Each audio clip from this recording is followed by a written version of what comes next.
Hello good morning every one. കഴിഞ്ഞ ക്ലാസ്സിൽ നമ്മൾ പഠിച്ചത് മൊഡ്യൂൾ 2 ആയിരുന്നു. മൊഡ്യൂൾ 2വിൻ്റെ ഒരു ഫസ്റ്റ് പോർഷനായിട്ടുള്ള ഇൻഡെക്സ് പ്രോപ്പർട്ടിയാണ് നമ്മൾ നോക്കിയത്. അതിൽ തന്നെ ഗ്രെയിൻ സൈസ് ഡിസ്ട്രിബ്യൂഷൻ അല്ലെ പാർട്ടിക്കിൾ സൈസിൻ്റെ ഡിസ്ട്രിബ്യൂഷൻ അനാലിസിസ് ആണ് നമ്മൾ നോക്കിയത്. സോ അതിൽ ഡ്രൈ സീവ് അനാലിസിസും വെറ്റ് സീവ് അനാലിസിസും നോക്കി. അതായത് 80 mm ആയിട്ടുള്ള കോഴ്സർ പാർട്ടിക്കിൾസിൻ്റെ സൈസ് തൊട്ട് ഏകദേശം 75 മൈക്രോൺ വരെ സൈസ് വരുന്ന പാർട്ടിക്കിൾസിൻ്റെ സീവ് അനാലിസിസ് ആണ് നമ്മൾ പഠിച്ചത്. അത് ഡ്രൈ സീവും ചെയ്യാം വെറ്റ് സീവും ചെയ്യാമെന്ന് നമ്മൾ കഴിഞ്ഞ ക്ലാസ്സിൽ പഠിച്ചു. Today we are going to look in to the particle size less than 75 micron.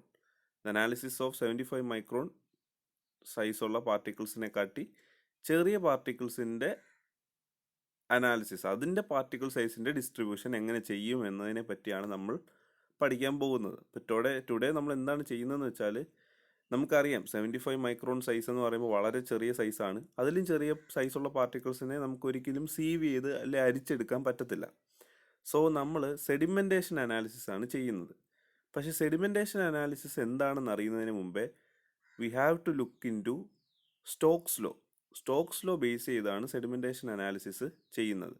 So നമുക്ക് ആദ്യം തന്നെ സമയം കളയാതെ തന്നെ സ്റ്റോക്സ് ലോയിലോട്ട് പോകാം.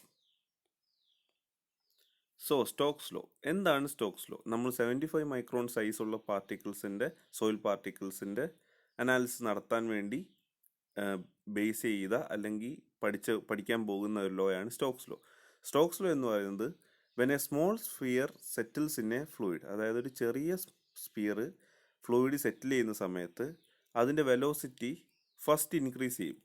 അതിൻ്റെ സെറ്റിൽ ഡൗൺ ചെയ്യുന്ന സമയത്ത് ആദ്യം അതിൻ്റെ വെലോസിറ്റി ഇൻക്രീസ് ചെയ്യും under the action of gravity കാരണം അതിൻ്റെ വെലോസിറ്റി ഇൻക്രീസ് ചെയ്യും. നല്ല സ്പീഡിൽ താഴോട്ട് വരുന്ന സമയത്ത് പെട്ടെന്നൊരു ഫോഴ്സ് മുകളിലോട്ട് വരും.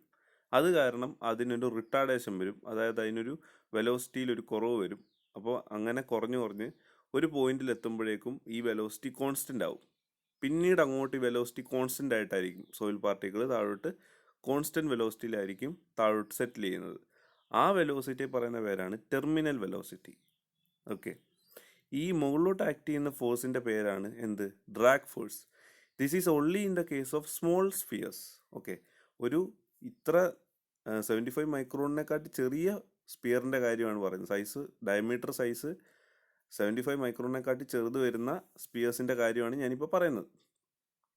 അപ്പോൾ അങ്ങനെയുള്ള കേസിൽ നമ്മൾ ഒരു സ്ഫിയർ ഒരു വെള്ളത്തിൽ താഴോട്ട് വരുന്ന സെറ്റിൽ ചെയ്യുന്ന സമയത്ത് മുകളിലോട്ട് ആക്ട് ചെയ്യുന്ന ഫോഴ്സ് എന്ന് പറയുന്നത് ഡ്രാഗ് ഫോഴ്സ് ആയിരിക്കും. പക്ഷേ നമ്മൾ പഠിച്ചിട്ടുണ്ട് when a sphere or when any ഒരു ഒബ്ജക്റ്റ്, ഏതെങ്കിലും ഒരു object when it settles down in a fluid, buoyant force acts upwards and the weight of the particle acts downwards. അത് നമ്മൾ പഠിച്ചിട്ടുള്ളതാണ് പണ്ട് കാലത്ത്. ഓക്കെ, അപ്പം ഈ സ്മോൾ സ്ഫിയറിൻ്റെ കാര്യം എടുക്കുമ്പോൾ ഈ ബൊയോയിൻ ഫോഴ്സിൻ്റെ കൂടെ തന്നെ വേറൊരു ഫോഴ്സും കൂടെ ആക്ട് ചെയ്യുന്നുണ്ട്. അതിൻ്റെ പേരാണ് ഡ്രാഗ് ഫോഴ്സ്. ഓക്കെ, അപ്പോൾ അത് സ്മോൾ സ്ഫിയറിൻ്റെ കാര്യത്തിൽ മാത്രമേ ഉള്ളൂ. യൂഷ്വലി നമ്മൾ ബൊയോയിൻ ഫോഴ്സ് മാത്രമേ എടുക്കാറുള്ളൂ. പക്ഷേ സ്റ്റോക്സ് ലോ പറയുന്നത് ലെസ് ദാൻ 75 മൈക്രോൺ സൈസുള്ള പാർട്ടിക്കിൾസിന് ഡ്രാഗ് ഫോഴ്സ് കൂടെ ആക്ട് ചെയ്യുന്നുണ്ടെന്നാണ്. അപ്പോൾ ഈ ടെർമിനൽ വെലോസിറ്റിയെ കുറിച്ചാണ് നമ്മൾ ഇനി പറയാൻ പോകുന്നുണ്ട്. So the terminal velocity V is equal to 1/18 mu into gamma s minus gamma L into d square, where V is the terminal velocity, mu is the dynamic viscosity, whose unit is poise അല്ലെങ്കിൽ gram second per centimeter square, where gamma s and gamma L are respectively the unit weight of spheres or settling soil, and gamma L is the unit weight of liquid or the water, and D is the diameter of the sphere or the soil grain. Okay, ഇപ്പോൾ ഇത്രയും കാര്യമാണ് നമ്മൾ അറിഞ്ഞിരിക്കേണ്ടത്. ഇതെല്ലാം നമ്മൾ സെൻറ്റിമീറ്ററിലും ഗ്രാമിലുമാണ് പറയുന്നത്, CGS യൂണിറ്റിലാണ് പറയുന്നത്. ഒന്ന് നമുക്ക് നെക്സ്റ്റ് സ്ലൈഡിലേക്ക് പോകാം. ഈ ഒരു ഇക്വേഷൻ പഠിക്കുന്നത് വളരെ നന്നായിരിക്കും. പല കോമ്പറ്റീറ്റീവ് എക്സാംസിനും ഇത് ചോദിക്കാറുണ്ട്. ഇനി നമ്മൾ അടുത്ത ഇക്വേഷനാണ് പറയുന്നത്. അതായത് ഇതിനകത്ത് V is equal to 1/18 mu into gamma S minus gamma L into D square ആയിരുന്നു. ഇതിനകത്തൊരു ഗാമ എൽ കോമൺ എടുത്താൽ, ഇതിനകത്തുനിന്നൊരു ഗാമ എൽ കോമൺ എടുക്കുവാണെങ്കിൽ gamma S by gamma L by gamma L by gamma L എന്ന് വരും. അതായത് gamma S by gamma L എന്താണ്? The ratio of unit weight of solid to unit weight of liquid എന്താണ്? G ആണ്. So G minus one into D square എന്ന് വരും. അങ്ങനെയാണ് ഈ ഇക്വേഷൻ വരുന്നത്. V is equal to G minus one into D square divide by 1800 mu. അതിനകത്ത് ഈ 1800 വന്നത് നമ്മൾ ഡി എ ഇനി സബ്സ്റ്റിറ്റ്യൂട്ട് ചെയ്യാൻ പോകുന്നത് എം എമ്മിലാണ്. ഇവിടെ എം എമ്മിൽ സബ്സ്റ്റിറ്റ്യൂട്ട് ചെയ്യാൻ വേണ്ടി അതിനെ അങ്ങനെ ആക്കിയതാണേ ഉള്ളൂ. വേറെ ഡിഫറൻസ് ഒന്നുമില്ല. യൂണിറ്റ് നമ്മൾ ഒരു യൂണിറ്റ് ഇടുമ്പോൾ വേറൊരു യൂണിറ്റിലായിരിക്കും ആൻസർ കിട്ടുന്നത്. അതിനുവേണ്ടി കൺവേർഷൻ ചെയ്യുന്നതാണ്. ഓക്കെ, അപ്പോൾ നമ്മൾ സ്റ്റാൻഡേർഡ് ടെമ്പറേച്ചർ എടുക്കുക. 20 ഡിഗ്രി സെൽഷ്യസ് എടുക്കുന്ന സമയത്ത് we are going to put the standard values at 20 degree Celsius. Let the viscosity be equal to 0.01 poise and specific gravity of solid let it be equal to 2.67. അങ്ങനെയാണെങ്കിൽ വിയുടെ value 90.98 D square എന്ന് വരും. Where D in M M and V is equal to centimetre per second. അതൊക്കെ ശ്രദ്ധിക്കണം, കാരണം V നമുക്ക് കിട്ടുന്ന centimetre per സെക്കൻഡിലും ഡി നമുക്ക് സബ്സ്റ്റിറ്റ്യൂട്ട് ചെയ്യേണ്ടത് എം എമ്മിലും ആയിരിക്കണം. അപ്പോൾ ഇതാണ് സ്റ്റാൻഡേർഡ് ഇക്വേഷൻ. സ്റ്റാൻഡേർഡ് ഇക്വേഷൻ എന്ന് പറയുന്നത് ഇതിന് മുമ്പ് നമ്മൾ പഠിച്ച ഈ ഇക്വേഷനാണ്. ദിസ് ഈസ് ദ ഒരു approximate equation. V equal to 90.98 D square at 20 degree Celsius. Okay, അപ്പോൾ നമ്മൾ സ്റ്റോക്സ് ലോ എന്താണെന്ന് പഠിച്ചു. അതിൻ്റെ ടെർമിനൽ വെലോസിറ്റിയുടെ ഇക്വേഷൻ നമ്മൾ പഠിച്ചു. Next we are going to look what is sedimentation analysis. ഇപ്പോൾ sedimentation analysis purely based on Stokes law എന്ന് പറഞ്ഞു. 75 മൈക്രോൺ സൈസുള്ള പാർട്ടിക്കിളിനെ കാട്ടി ചെറിയ പാർട്ടിക്കിളിനെ സേവ് ചെയ്യാൻ പറ്റാത്തതുകൊണ്ടാണ് നമ്മൾ സെഡിമെൻറ്റേഷൻ അനാലിസിസ് ചെയ്യുന്നത്. ഇതിന് മെയിൻലി 2 മെത്തേഡ്സ് ആണുള്ളത്. ഹൈഡ്രോമീറ്റർ മെത്തേഡും ഉണ്ട്, പിപ്പറ്റ് മെത്തേഡും ഉണ്ട്. ഈ ഹൈഡ്രോമീറ്റർ മെത്തേഡാണ് important, while pipette method is not that much important. We are going to study what is hydrometer method. So what is hydrometer method or hydrometer analysis? നമ്മൾ ഈ analysis ചെയ്യുമ്പോൾ ഇതിനകത്ത് ശരിക്കും ചെയ്യുന്നത് സെഡിമെൻറ്റേഷൻ അനാലിസിസ് ആണ്. അതിൻ്റെ തന്നെ ഒരു പാർട്ടാണ് ഹൈഡ്രോമീറ്റർ അനാലിസിസ്, അല്ലെ അതിൻ്റെ ഒരു ടൈപ്പാണ് ഹൈഡ്രോമീറ്റർ അനാലിസിസ്. വേറെ hydrometer is used. What is a hydrometer? എന്താണ് ഒരു ഹൈഡ്രോമീറ്റർ? ഹൈഡ്രോമീറ്റർ എന്ന് പറയുന്നത് ഒരു ഇൻസ്ട്രുമെൻ്റ് ആണ്. സ്പെസിഫിക് ഗ്രാവിറ്റി ഓഫ് ലിക്വിഡിൻ്റെ സ്പെസിഫിക് ഗ്രാവിറ്റി കണ്ടുപിടിക്കാൻ വേണ്ടി യൂസ് ചെയ്യുന്ന ഒരു ഇൻസ്ട്രുമെൻ്റ് ആണ് ഹൈഡ്രോമീറ്റർ. ഓക്കെ, അപ്പോൾ ഈ ഹൈഡ്രോമീറ്റർ എങ്ങനെ ഇരിക്കുമെന്ന് ചോദിച്ചു കഴിഞ്ഞാൽ അതിനൊരു നെക്കുണ്ട്, അല്ലെങ്കിൽ സ്റ്റെമ്മുണ്ട്, അതിൻ്റെ അറ്റത്തൊരു ബൾബുണ്ട്. ഇങ്ങനെയാണ് ഹൈഡ്രോമീറ്റർ ഇരിക്കുന്നത്. അതിനകത്ത് ടോപ്പ് തൊട്ട് താഴെ വരെ കുറേ നെക്കിൽ കുറേ മാർക്കിങ്ങും ഉണ്ട്. അതിൽ സ്പെസിഫിക് ഗ്രാവിറ്റി ഏറ്റവും മുകളിൽ കുറവായിരിക്കും. 0.995 എടുത്തു കഴിഞ്ഞാൽ താഴോട്ട് 1 വരും, 1.005 വരും, 1.010 വരും. അങ്ങനെ കൂടി താഴോട്ട് 1.030 വരെ വരുന്നുണ്ട്. ഓക്കെ, അതിവിടെ പറഞ്ഞിട്ടുണ്ട്. 0.995 ടു 1.030 വരെ increasing order from top to bottom ആണ് മാർക്ക് ചെയ്തിരിക്കുന്നത്. ഓക്കെ, ഇതാണ് ഒരു ഹൈഡ്രോമീറ്റർ ഇങ്ങനെ ഇരിക്കും. അതിനൊരു സ്റ്റെം ഉണ്ടല്ലോ, നെക്കുണ്ട്. ലെങ്ത് കൂടിയ നെക്കുള്ള ഒരു ഹൈഡ്രോമീറ്ററാണ് നമ്മൾ in this case we are using a hydrometer whose neck of the length is long. Okay, അപ്പോൾ നമ്മൾ ഇനി എന്താണ് ചെയ്യാൻ പോകുന്നതെന്ന് പറയാം. അപ്പം നമ്മൾ ശരിക്കും ഹൈഡ്രോമീറ്റർ യൂസ് ചെയ്യുന്നത് എന്തിനാണ്? ലിക്വിഡിൻ്റെ സ്പെസിഫിക് ഗ്രാവിറ്റി കണ്ടുപിടിക്കാൻ. പിന്നെ ഇവിടെ ഇതിൻ്റെ മാനദണ്ഡം, ഇത് യൂസ് ചെയ്യുന്നതിൻ്റെ കാര്യം എന്താണെന്ന് നമുക്ക് തോന്നാം. ഇതെന്തിനാണ് യൂസ് ചെയ്യുന്നത്? നമ്മുടെ സോയിൽ എന്ന് പറയുന്നത് വളരെ ചെറിയ സോയിലാണ്. ഒരുപാട് പാർട്ടിക്കിൾ സൈസ് ചെറിയ സോയിലാണ്. 75 മൈക്രോൺ എന്ന് പറഞ്ഞാൽ ഏറ്റവും വലിയ പാർട്ടിക്കിളായിരിക്കും. അതിനെക്കാട്ടി ചെറിയ പാർട്ടിക്കിൾസ് ആയിരിക്കും കൂടുതലും ഉള്ളത്. സോ നമ്മൾ when we put the soil in A liquid, അത് എന്താവും? കലക്കവെള്ളമാവും, ലൈക്ക് ചെളി പോലെ ആവും. ഓക്കെ, അപ്പോൾ ആ സമയത്ത് ഇത് ശരിക്കും ഒരു ലിക്വിഡായിട്ട് തന്നെ ആക്ട് ചെയ്യും. So when we use a hydrometer in that case we shall get the specific gravity of that liquid. Okay, so സോയിലുള്ള ലിക്വിഡ് പോലെ തന്നെ ആക്ട് ചെയ്യും. സോ ആ സോളിഡിൻ്റെ ആണ് നമ്മൾ കണ്ടുപിടിക്കുന്നതെങ്കിലും അത് നമ്മൾ ആ ലിക്വിഡിൻ്റെ സ്പെസിഫിക് ഗ്രാവിറ്റിയാണ് ശരിക്കും കണ്ടുപിടിക്കുന്നത്. അത് വെച്ച് തന്നെ നമുക്ക് ആ സോയിലിൻ്റെ സ്പെസിഫിക് ഗ്രാവിറ്റി കിട്ടും. സോ അതിനുവേണ്ടിയാണ് നമ്മൾ ഹൈഡ്രോമീറ്റർ ഇവിടെ യൂസ് ചെയ്യുന്നത്. സോ നമ്മൾ ആദ്യം ഈ സോയിലെടുത്ത് വെള്ളത്തിലിടുന്ന സമയത്ത് First, at the time of the commencement of sedimentation, the specific gravity of suspension will be uniform at all depths. അതായത് നമ്മൾ ആദ്യം ഈ കമൻസ്മെൻറ്റ് സമയം തുടങ്ങുന്ന സമയത്ത്, സെഡിമെൻറ്റേഷൻ തുടങ്ങുന്ന സമയത്ത് നമ്മൾ ഈ സസ്പെൻഷനിൽ എല്ലാ ഡെപ്ത് എടുത്താലും ഈ ഗ്രാജുവേറ്റഡ് സിലിണ്ടറിലാണ് നമ്മൾ ഈ ഹൈഡ്രോമീറ്റർ ഇടുന്നത്. അതിനകത്ത് തന്നെയാണ് വെള്ളവും സോയിലും ഇടുന്നത്. അതിനകത്ത് നമ്മൾ ഏത് ഡെപ്തിൽ നോക്കിയാലും ഒരേ സ്പെസിഫിക് ഗ്രാവിറ്റി ആയിരിക്കും. അതായത് ഓരോ ഡെപ്തിലും ഒരേ സ്പെസിഫിക് ഗ്രാവിറ്റി ആയിരിക്കും. ഓക്കെ, അതായത് ഓരോ ഡെപ്തിലും യൂണിഫോം ആയിരിക്കും. ഇനിയും കുറച്ച് കഴിയുമ്പോൾ ഈ ലാർജർ പാർട്ടിക്കിൾസ് എന്ത് ചെയ്യും, പെട്ടെന്ന് സെറ്റിലാവും. വൈൽ സ്മോളർ പാർട്ടിക്കിൾസ് കുറച്ചുകൂടെ മുകളിലായിരിക്കും.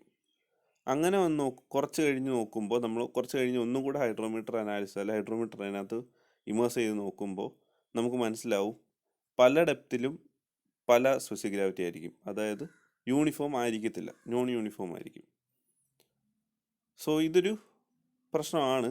നമുക്കതിനെക്കുറിച്ച് കെസഗ്രാൻഡെ എന്നാണ് പറയുന്നത് നോക്കാം. കെസഗ്രാൻഡെ ആണ് ഇത് നടത്തിയത്. അങ്ങനെ പേരുള്ള കെസഗ്രാൻഡെ എന്ന പേരുള്ള സയൻറ്റിസ്റ്റാണ് ഇത് നടത്തിയത്. സോ അത് പുള്ളി പറയുന്നതെന്ന് വെച്ചാൽ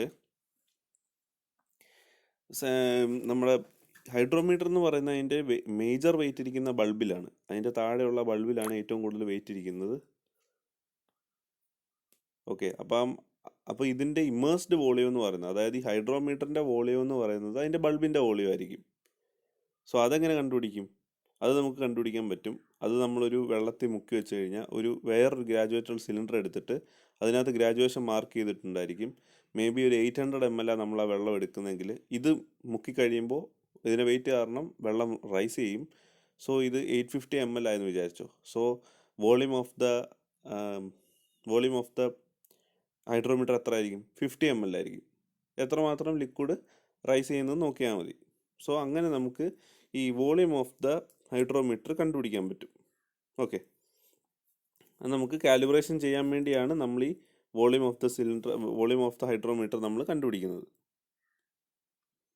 സോ കെസഗ്രാൻഡെ പറയുന്നത് എന്താണെന്ന് വെച്ചാൽ ഈ centre of the immersed volume hydrometer immerse ചെയ്യുന്ന വോളിയത്തിൻ്റെ സെൻറ്റർ പോയിന്റിലെ സ്പെസിഫിക് ഗ്രാവിറ്റിയാണ് ഈ ഹൈഡ്രോമീറ്റർ വെച്ച് നമുക്ക് കണ്ടുപിടിക്കാൻ പറ്റുന്നതാണ് എന്നാണ് പറയുന്നത്. അതിനുവേണ്ടി നമ്മൾ സെൻറ്റർ ഓഫ് ദ ബൾബാണ് എടുക്കുന്നത്. ഈ centre of the immersed volume എന്ന് പറയുന്നത് സെൻറ്റർ ഓഫ് ദ ബൾബ് തന്നെ ആയിരിക്കും. കാരണം ഈ major wait of the hydrometer ഇരിക്കുന്നത് ബൾബിലായതുകൊണ്ട്. ഓക്കെ, അതാണ് കൺസെപ്റ്റ്. ഇതാണ് ഒരു hydrometer. It is immersed in A graduated cylinder. Okay, ഒരു 1 ലിറ്റർ കപ്പാസിറ്റി ഉള്ള ഒരു ബീക്കർ പോലത്തെ സിലിണ്ടറാണ് നമ്മൾ എടുത്തിരിക്കുന്നത്. അപ്പോൾ അതിനകത്ത് എഫക്റ്റീവ് ഹൈറ്റ്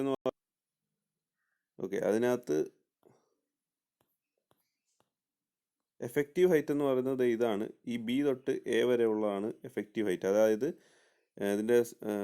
ഇത് ഇമേഴ്സ് ചെയ്യുന്ന വെള്ളത്തിൻ്റെ ടോപ്പ് മോർഷൻ തൊട്ട് ഈ ബൾബിൻ്റെ സെൻറ്റർ വരെ ഉള്ള ഇങ്ങനെ ഇരിക്കുന്ന ബൾബിൻ്റെ സെൻറ്റർ പോയിന്റ് വരെ ഉള്ളതാണ് effective height H E.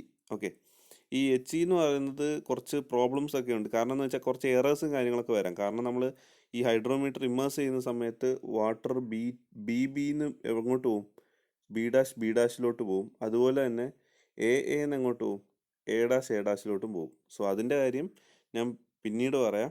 Okay, അങ്ങനെയുള്ള ചില കറക്ഷൻസ് വരാനുള്ള സാധ്യതയുണ്ട്. അപ്പോൾ എഫക്റ്റീവ് ഹൈറ്റ് കണ്ടുപിടിക്കുമ്പോൾ ഇതും കൂടെ നമ്മൾ ഉൾപ്പെടുത്തേണ്ടി വരും. ഓക്കെ, അത് നമുക്ക് അടുത്ത സ്ലൈഡിൽ പറയാം. Okay, so the first part of A hydrometer analysis is the calibration of hydrometer. നമ്മൾ ഹൈഡ്രോമീറ്റർ കാലിബ്രേഷൻ ചെയ്യണം. അതായത് നമുക്ക് ഹൈഡ്രോമീറ്റർ റീഡിങ്ങും എഫക്റ്റീവ് ഹൈറ്റും ഹൈഡ്രോമീറ്റർ റീഡിങ്ങും തമ്മിലുള്ള ഒരു ഗ്രാഫ് ഉണ്ട്. ആ ഗ്രാഫ് നമുക്ക് ഇതിൽ നിന്ന് കിട്ടും.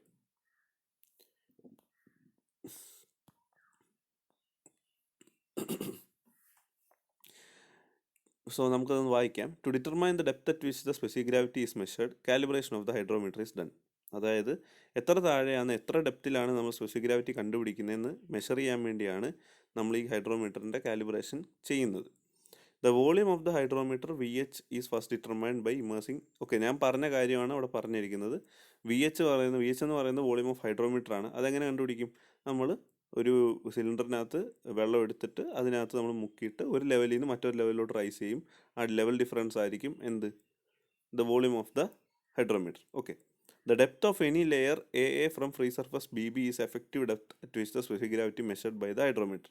അതായത് AA തൊട്ട് BB വരെയുള്ള ഡെപ്ത് ആയിരിക്കും എഫക്റ്റീവ് ഡെപ്ത് ആണല്ലോ. പക്ഷെ ഇവിടെ എന്താണ് സംഭവിക്കുന്നത്? നമ്മൾ ഈ ഹൈഡ്രോമീറ്ററിനകത്ത് ഇൻസേർട്ട് ചെയ്യുമ്പോൾ the level rises from AA to A dash and that from level BB to level B dash അത് നമ്മൾ പറഞ്ഞു. സോ അങ്ങനെയാണെങ്കിൽ നമ്മുടെ എഫക്റ്റീവ് ഹൈറ്റിൻ്റെ ഇക്വേഷൻ എന്ന് പറയുന്നത് ഇതായിരിക്കും. Since these corrections are occurring or due to this error we have to correct it. So the actual equation of effective height എന്ന് പറയുന്നത് h plus h by 2 minus vh by a plus vh by 2a ആയിരിക്കും. ഇതെങ്ങനെ വന്നെന്ന് പറഞ്ഞാൽ ഈ ഫിഗറിൽ നോക്കുമ്പോൾ നമുക്കത് ക്ലിയർ ആയിട്ട് മനസ്സിലാവും. അതായത് ഇവർ അസ്യൂം ചെയ്തിരിക്കുന്നതെന്ന് പറഞ്ഞാൽ ഈ എച്ച് എന്ന് പറയുന്നത് എവിടെ തൊട്ട് എവിടെ വരെയാണ്? ഈ സ്റ്റെമ്മ് തൊട്ട് ഇവിടെ വരെയുള്ള ഈ ബൾബിൻ്റെ തൊട്ട് മുമ്പ് വരെയുള്ള ഹൈറ്റ് എന്ന് പറയുന്നതാണ് എച്ച്, ക്യാപിറ്റൽ എച്ച്. ഈ ബൾബിൻ്റെ ടോട്ടൽ ഹൈറ്റാണ് സ്മോൾ എച്ച്. അപ്പം അതിന് സെൻറ്റർ വരെയുള്ള എന്തായിരിക്കും? സ്മോൾ എച്ച് ബൈ 2 ആയിരിക്കും. So H plus H by 2 ആയല്ലോ. ഇനി നമ്മൾ ചില 2 കറക്ഷൻസ് ചെയ്യാനുണ്ട്. അതായത് വോളിയം മുകളിൽ B to B dash increase ചെയ്യുന്നത് വി എച്ച് ബൈ എ ആണ്. വി എച്ച് ബൈ എ ആണ് ഇൻക്രീസ് ചെയ്യുന്നത്. വൈൽ അറ്റ് ദ ബൾബിൽ ഇൻക്രീസ് ചെയ്യുന്നത് വി എച്ച് ബൈ 2a ആണ്. ഇതൊരു അസംഷനാണ്, അല്ലെങ്കിൽ അത് കെസഗ്രാൻഡ പറയുന്നതാണ്. ഇതിന് മുകളിൽ ഇൻക്രീസ് ചെയ്യുന്ന വെള്ളത്തിൻ്റെ പകുതിയെ ബൾബിൻ്റെ അവിടെ ഇൻക്രീസ് ചെയ്യുന്നുള്ളൂ. അതായത് മുകളിൽ ബി ടു ബി ഡാഷ് പോകുന്നതിൻ്റെ പകുതിയെ ബൾബിൻ്റെ അവിടെ എ ടു എ ഡാഷ് വരെ വെള്ളം റൈസ് ചെയ്യുന്നുള്ളൂ എന്നാണ് കെസഗ്രാൻഡ പറയുന്നത്. അതുകൊണ്ടാണ് വി എച്ച് ബൈ എയും വി എച്ച് ബൈ 2aയും വന്നത്. ഓക്കെ, അതുകൊണ്ടാണ് ഇക്വേഷനിൽ നമ്മൾ വി എച്ച് ബൈ എ കുറച്ചിട്ട് V H by 2a add ചെയ്യുന്നത്. ഓക്കെ, അപ്പോൾ ഈ ഇക്വേഷൻ എങ്ങനെ വന്നു എന്ന് നിങ്ങൾക്കിപ്പോൾ മനസ്സിലായി. ഇതിനകത്ത് വി എച്ച് എന്ന് പറയുന്നത് വോളിയം ഓഫ് ദ ഹൈഡ്രോമീറ്ററും എ എന്ന് പറയുന്നത് cross sectional area of the ജാറിൻ്റെ ക്രോസ് സെക്ഷണൽ ഏരിയയാണ്. എച്ച് എന്ന് പറയുന്നത് ഹൈറ്റ് ഓഫ് ദ ബൾബും ക്യാപിറ്റൽ എച്ച് എന്ന് പറയുന്നത് നമ്മുടെ എ ടു ബി വരെയുള്ള ആ ഒരു ഡെപ്തും. അപ്പോൾ നമ്മളിത് സോൾവ് ചെയ്ത് കഴിയുമ്പോൾ നമുക്ക് ഈ ഇക്വേഷൻ ഇങ്ങനെ ആവും, ഇങ്ങനെ ഇരിക്കും. ഓക്കെ, ഇനി the markings on the hydrometer. നമ്മൾ ഹൈഡ്രോമീറ്ററിലെ മാർക്കിങ്സിൻ്റെ കാര്യം പറഞ്ഞില്ല. ദ ഹൈഡ്രോമീറ്ററിൻ്റെ മാർക്കിങ്സ് എന്ന് പറയുന്നത് 1.995 എല്ലാം 3 ഡിജിറ്റ് ആണ്. 1.005, 1.015 അങ്ങനെയുള്ള മാർക്കിങ്സ് ആണ്. അപ്പോൾ നമുക്ക് എക്സാമ്പിൾ നമുക്ക് കിട്ടിയ ഒരു ഹൈഡ്രോമീറ്റർ റീഡിംഗ് എന്ന് പറയുന്നത് RH. ഹൈഡ്രോമീറ്റർ റീഡിങ്ങിനെ RH എന്നാണ് നമ്മൾ റെപ്രസെൻ്റ് ചെയ്യുക. ആ RH കണ്ടുപിടിക്കുന്നത് എങ്ങനെയാണെന്ന് വെച്ചാൽ നമുക്കിപ്പോൾ കിട്ടിയ റീഡിംഗ് എന്ന് പറഞ്ഞത് 1.015 ആണെന്ന് വിചാരിച്ചോ. 1.015 ആ സ്റ്റെമ്മിൽ നിന്ന് കിട്ടിയ റീഡിങ്. അങ്ങനെയാണെങ്കിൽ അതിനെ നമ്മൾ 1ൽ നിന്ന് കുറയ്ക്കണം. 1ൽ നിന്ന് കുറച്ചിട്ട് ഇൻറ്റു 1000 ചെയ്യണം. ഇപ്പോൾ വേറെ റീഡിങ് കിട്ടിയെന്ന് വെച്ചോ. അപ്പോൾ അതായത് 1.005 കിട്ടിയെന്ന് വെച്ചോ. -1 ചെയ്യണം, ഇൻറ്റു 1000 ചെയ്യണം. സോ നമുക്ക് 5 എന്ന് പറഞ്ഞൊരു വാല്യൂ കിട്ടും. ഈ കേസിൽ 15 എന്ന് പറഞ്ഞ വാല്യൂ കിട്ടും. ഓക്കെ, ഇങ്ങനെയാണ് നമ്മൾ ഹൈഡ്രോമീറ്റർ റീഡിങ് മെഷർ ചെയ്തെടുക്കുന്നത്. അപ്പോൾ ഹൈഡ്രോമീറ്റർ റീഡിങ്ങും മെഷർ ചെയ്യാം, അതുപോലെ തന്നെ എഫക്റ്റീവ് ഹൈറ്റും മെഷർ ചെയ്യാം. സോ ഇത് രണ്ടും മെഷർ ചെയ്ത് എന്ത് ചെയ്യാൻ പറ്റും? നമുക്ക് ഇത് രണ്ടും കൊണ്ടും നമുക്കൊരു ഗ്രാഫ് വരയ്ക്കാം. So this is the graph where hydrometer reading is in X axis and effective depth h is in y axis. Okay, we can plot a graph based on the hydrometer reading and effective depth. അപ്പോൾ ഇത്രയും കാര്യമാണ് നമുക്ക്. അപ്പോൾ this is the calibration chart we will be using for the next part of the analysis. Okay, as the sedimentation progresses, the specific gravity of the suspension decreases and the hydrometer goes deeper and the effective depth increases. The hydrometer reading of course decreases. മനസ്സിലായോ? അതായത് നമ്മുടെ സ്റ്റെമ്മിൻ്റെ reading എന്ന് പറയുന്നത് ഇങ്ങനെയാണല്ലോ ഇരിക്കുന്നത്. അപ്പോൾ ഇത് ഈ സിലിണ്ടറിനകത്ത് ഇരിക്കുവാണ്. സിലിണ്ടറിനകത്തുനിന്ന് സമയം കൺസ്യൂം ചെയ്തുകൊണ്ടിരിക്കുമ്പോൾ, അതായത് സമയം പാസ് ചെയ്തുകൊണ്ടിരിക്കുമ്പോൾ ഈ ഹൈഡ്രോമീറ്റർ എന്ന് പറഞ്ഞാൽ താഴോട്ടല്ലേ വരത്തുള്ളൂ, താഴോട്ട് വരും. എന്തുകൊണ്ടാണ്? ഈ പാർട്ടിക്കിൾസ് താഴോട്ട് സെറ്റിലായി പോകുന്നത് കൊണ്ട് ഹൈഡ്രോമീറ്റർ താഴോട്ട് വരും. ഹൈഡ്രോമീറ്റർ താഴോട്ട് വരുമ്പോൾ ഇവിടെ എന്ത് സംഭവിക്കും? ഈ മാർക്കിങ്ങിൻ്റെ അവിടെ മാർക്കിങ്ങിൻ്റെ അവിടെ നമുക്ക് മുകളിലോട്ടുള്ള മാർക്കിങ്സ് ആയിരിക്കും കിട്ടുന്നത്. മാർക്കിംഗ് മുകളിലോട്ട് പോവുക എന്ന് പറയുമ്പോൾ സ്പെസിഫിക് ഗ്രാവിറ്റി എന്ത് ചെയ്യുക? കുറയുക. സ്പെസിഫിക് ഗ്രാവിറ്റി എന്ത് ചെയ്യും? കുറയും. ഓക്കെ, ഹൈഡ്രോമീറ്റർ റീഡിങ് എന്ത് ചെയ്യും? കുറയും. എല്ലാം കുറയും. വൈൽ ഈ ഡെപ്ത് എന്ത് ചെയ്യും? എഫക്റ്റീവ് ഡെപ്ത് എന്ത് ചെയ്യും? എഫക്റ്റീവ് ഡെപ്ത് ഇൻക്രീസ് ചെയ്യും. അതാണ് ഇവിടെ പറഞ്ഞിരിക്കുന്നത്. അത് നമുക്ക് ഇത് നോക്കാതെ തന്നെ പറയാം. ഈ ഗ്രാഫ് നോക്കിയാൽ ക്ലിയർ ആയിട്ട് പറയാം. As hydrometer reading increases effective depth എന്ത് ചെയ്യും? കുറയും. ഓക്കെ, ഇനി നമ്മൾ ടെസ്റ്റ് പ്രൊസീജിയർ എന്ന് പറഞ്ഞു. ഞാൻ വളരെ വേഗമായിട്ട് പറഞ്ഞു എന്താണ് ടെസ്റ്റ് പ്രൊസീജിയർ. പക്ഷേ ഇവിടെ കറക്റ്റായിട്ട് പറയാൻ പോവാണ്. നമ്മൾ 50 ഗ്രാം ഡ്രൈ സോയിൽ എടുക്കുക, 75 മൈക്രോൺ CV കൂടെ പാസ് ചെയ്യുക, എല്ലാം പാസ്സായി പോകണമല്ലോ. ഓക്കെ, അതിനുശേഷം 100 ml വാട്ടർ എടുക്കുക, ഒരു പേസ്റ്റ് പരുവത്തിലാക്കുക. അതിനുശേഷം 100 ml ഡീഫ്ലോക്കുലേറ്റിംഗ് ഏജൻറ്റ് ഒഴിക്കുക. സോഡിയം ഓക്സലേറ്റ് ആണ്. അത് അതിനകത്ത് ഒഴിക്കുക. ഫ്ലോക്കുലേറ്റ് ആവാതിരിക്കാൻ, അത് കട്ട പിടിക്കാതിരിക്കാൻ വേണ്ടിയാണ് ഇത് നമ്മൾ ഒഴിക്കുന്നത്. ഓക്കെ, എന്നിട്ട് 100 ml അതോട് ഒഴിക്കുക, മിക്സ് ചെയ്യുക. അതിനുശേഷം കുറച്ച് വെള്ളമോട് ഒഴിച്ച് മിക്സ് ചെയ്യുക. മെക്കാനിക്കൽ സ്റ്റിറർ ഉപയോഗിക്കുക. 10 മിനിറ്റ്സ് ഉപയോഗിച്ചതിന് ശേഷം നമ്മളിതൊരു 1000 ml വെള്ളത്തിലോട്ട് നമ്മളിത് ബ്രിങ് ചെയ്യുക. അതായത് ഒരു മെഷറിങ് ജാർ എടുത്തിട്ട് മൊത്തത്തിലുള്ള സാധനം 1000 ml മാറ്റുക. ഓക്കെ, അപ്പോൾ നമ്മുടെ സോയിലും ആദ്യം എടുത്ത വെള്ളവും പിന്നെ കുറച്ച് വെള്ളമോട് എടുക്കുമ്പോൾ അത് 1000 ml ആവും.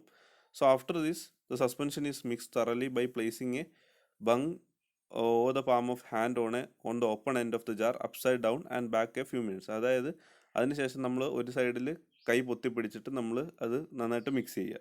അല്ലെങ്കിൽ ബങ് വയ്ക്കുക. ബങ് എന്ന് പറയുമ്പോൾ ഒരു ലിഡ് പോലെ, നമ്മൾ കോർക്കില്ലേ അതുപോലെ ബോട്ടിലിൻ്റെ അടപ്പ് പോലൊരു സാധനം ഉപയോഗിച്ചിട്ട് ചെയ്യുക. അതിനുശേഷം the jar is then placed on A table and stop watch started. അപ്പോൾ നമ്മൾ അതിനുശേഷം കുലുക്കി നല്ല വൃത്തിക്ക് നമ്മളത് കുലുക്കിയതിന് ശേഷം പെട്ടെന്ന് അതെടുത്ത് വെച്ചിട്ട് പെട്ടെന്ന് നമ്മൾ സ്റ്റോപ്പ് വാച്ച് സ്റ്റാർട്ട് ചെയ്യുക. അപ്പോൾ ആദ്യം ഈ പാർട്ടിക്കിൾസ് എല്ലാം ഭയങ്കര സസ്പെൻഡഡ് ആയിരിക്കും, അതായത് ഭയങ്കരമായിട്ട് ഇളകി മറിഞ്ഞിരിക്കുമായിരിക്കും. പിന്നെ പതുക്കെ ആയിരിക്കും ഡെപ്പോസിറ്റ് ചെയ്യാൻ തുടങ്ങുന്നത്. സോ നമ്മൾ ആദ്യം തൊട്ട് ജസ്റ്റ് ആ പ്ലേസ് ചെയ്യുന്ന സമയത്ത് തന്നെ സ്റ്റോപ്പ് വാച്ച് സ്റ്റാർട്ട് ചെയ്യുക. 1/2 മിനിറ്റിൽ നമ്മൾ എന്ത് ചെയ്യുക? ഹൈഡ്രോമീറ്റർ ഇൻസേർട്ട് ചെയ്ത് റീഡിങ് എടുക്കുക. ഓക്കെ, ജസ്റ്റ് ഹാഫ് മിനിറ്റിൽ. അപ്പോൾ അതുപോലെ തന്നെ നമ്മൾ ഫർദർ റീഡിങ്സ് എടുക്കണം. 1 മിനിറ്റിൽ എടുക്കണം, 2 മിനിറ്റിൽ എടുക്കണം, 4 മിനിറ്റ്സിൽ എടുക്കണം. എല്ലാ മിനിറ്റിലും ഉള്ള ഹൈഡ്രോമീറ്റർ റീഡിങ് എടുക്കുക. അതിനുശേഷം hydrometer is then removed from the jar and, അതായത് നമ്മൾ അത് പിന്നെ ഹൈഡ്രോമീറ്റർ അതിനകത്ത് ഇട്ട് വയ്ക്കരുത്.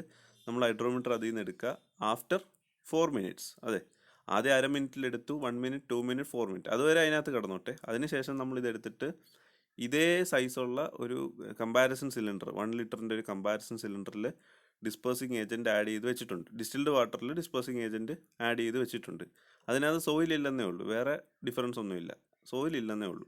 അതിനകത്ത് നമ്മൾ സിലിണ്ടറിൽ നമ്മൾ ഹൈഡ്രോമീറ്റർ ഇമേഴ്സ് ചെയ്ത് വെക്കുക to the same concentration as in the soil suspension. Okay, dispersing ഏജൻറ്റിൻ്റെ കാര്യമാണ് പറയുന്നത്. ഓക്കെ, അപ്പോൾ അതിനുശേഷം നമ്മൾ അതിനകത്തായിരിക്കണം ഹൈഡ്രോമീറ്റർ മുക്കി വെച്ചേക്കേണ്ടത്.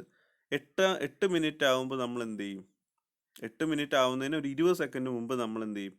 അതിനകത്തുനിന്ന് ഹൈഡ്രോമീറ്റർ എടുത്തിട്ട് നമ്മുടെ മെയിൻ സിലിണ്ടറിൽ, സോയിലുള്ള സിലിണ്ടറിൽ ഇമേഴ്സ് ചെയ്ത് വെക്കും. ഓക്കെ, അപ്പോൾ നമുക്കൊരു റീഡിങ് കിട്ടും. 8 മിനിറ്റിൽ റീഡിങ് എടുക്കണം. അതിനുശേഷം വീണ്ടും എടുത്ത് നമ്മൾ ഹൈഡ്രോമീറ്റർ മറ്റേ പഴയ കമ്പാരിസൺ സിലിണ്ടറിൽ വെക്കണം. 15 മിനിറ്റ് ആവുന്നതിന് 20 സെക്കൻഡ് മുമ്പ് നമ്മൾ അതിൽ നിന്ന് എടുത്ത് വീണ്ടും ഇതിനകത്ത് വെച്ചിട്ട് റീഡിങ് എടുക്കണം. ഓക്കെ, അങ്ങനെ 30 മിനിറ്റിൽ എടുക്കണം. 1 അവർ, 2 അവർ, 4 അവർ, 8 അവർ ആൻഡ് 24 അവേഴ്സിൽ നമ്മൾ ഈ റീഡിങ് എല്ലാം എടുക്കണം. അപ്പോൾ ഇതാണ് നമ്മുടെ പ്രൊസീജിയർ. അങ്ങനെ നമുക്ക് മനസ്സിലാവും. ആദ്യം T=T1 ആയിരുന്നപ്പോൾ ഹൈഡ്രോമീറ്റർ മുകളിലായിരുന്നു. ആസ് ടൈം പാസസ് T2 ആകുമ്പോൾ, T3 ആകുമ്പോൾ, T4 ആകുമ്പോൾ ഓരോ ടൈമിലും ഹൈഡ്രോമീറ്റർ എന്ത് ചെയ്യുന്നുണ്ട്? താഴോട്ട് വരുന്നുണ്ട്. ഓക്കെ, അതായത് നമ്മുടെ എഫക്റ്റീവ് ഡെപ്ത് കൂടുന്നുണ്ട്, ഹൈഡ്രോമീറ്റർ റീഡിങ് കുറയുന്നുണ്ട്. അങ്ങനെയാണ് നമ്മൾ ആ ഗ്രാഫ് വരയ്ക്കുന്നത്. ഇനിയും തേർഡ് പാർട്ട്, ലാസ്റ്റ് പാർട്ട് എന്ന് പറയുന്നത് കറക്ഷനാണ്. നമ്മുടെ ഹൈഡ്രോമീറ്ററിൽ ഒരുപാട് കറക്ഷൻ ഉണ്ട്. അതായത് മെനിസ്കസ് കറക്ഷൻ ഉണ്ട്, ടെമ്പറേച്ചർ കറക്ഷൻ ഉണ്ട്, ഡിസ്പെർഷൻ ഏജൻറ്റ് കറക്ഷൻ ഉണ്ട്. 3 കറക്ഷനാണ് ഉള്ളത്. അതിൽ മെനിസ്കസ് കറക്ഷൻ എന്ന് പറയുന്നത് എന്താണെന്ന് വെച്ചാൽ, നമ്മളൊരു ഒപ്പേക്ക് ആയിട്ടുള്ള ഫ്ലൂയിഡ് ആണെങ്കിൽ, അതായത് ഒരു സിലിണ്ടർ ഉണ്ട്, അതിനകത്ത് ഒരു ഫ്ലൂയിഡ് ഉണ്ടെങ്കിൽ അതിന് മെനിസ്കസ് കാണും. അതായത് ഇങ്ങനെ ആയിരിക്കും ഇരിക്കുന്നത്.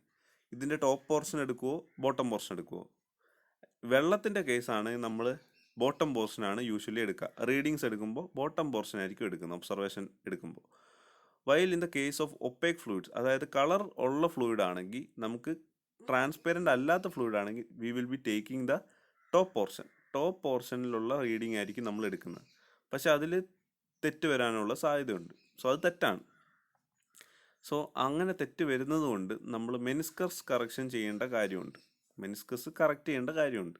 സോ നമ്മളൊരു കമ്പാരിസൺ സിലിണ്ടർ എടുത്തിട്ട് അതിലെ റീഡിങ്, അതിൽ മെനിസ്കസ് കറക്ഷൻ എത്ര വരുമെന്ന് നമ്മൾ മാർക്ക് ചെയ്യും. അത് CM ആണെങ്കിൽ നമ്മൾ കമ്പാരിസൺ സിലിണ്ടർ എന്ന് പറയുമ്പോൾ വെള്ളം മാത്രം എടുത്തിട്ട് നമുക്ക് നോക്കുന്ന ഒരു സാധനമാണ് കമ്പാരിസൺ സിലിണ്ടർ. വെള്ളത്തിൻ്റെ എന്തായാലും തെറ്റത്തില്ല. സോ അതിനകത്ത് ഈ ഒരു കറക്ഷൻ, ഈ ഒരു ഇത്രയും എത്ര റീഡിംഗ് ആണ് വരുന്നതെന്ന് നമ്മൾ മാർക്ക് ചെയ്തെടുക്കും. ഇത് ഒരിക്കലും എല്ലാ കേസിലും സെയിം ആയിരിക്കും. ഓക്കെ, സോ CM നമുക്കൊരു 0.001 കിട്ടിയെങ്കിൽ അതായിരിക്കും കറക്ഷൻ എന്ന് പറയുന്നത്. ഓക്കെ, അത് നമ്മൾ എന്ത് ചെയ്യണം, ഇതിൻ്റെ കൂടെ ആഡ് ചെയ്യണം.